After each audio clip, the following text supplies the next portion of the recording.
Welcome to another how-to video. How to transfer a TikTok account to another phone. Hey everyone, today let me teach you on how you can transfer another TikTok account on your new phone or other phone. So let's start.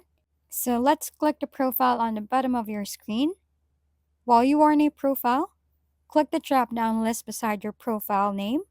Click Add Account. While you are in the Sign Up for TikTok tab, click Login. It's up to you which one you want to log in with, like for example, Facebook or Google, whatever you usually use. And there you go. That's how to transfer a TikTok account to another phone. Disclaimer: this is all about transferring an account, not the TikTok drafts or videos from the other phone. That's it for this tutorial. For more how-to videos, please don't forget to subscribe and hit the like button if this video has helped you. And don't forget to share your comments or suggestions in the comment box below. Thanks for tuning in, and we'll see you next time.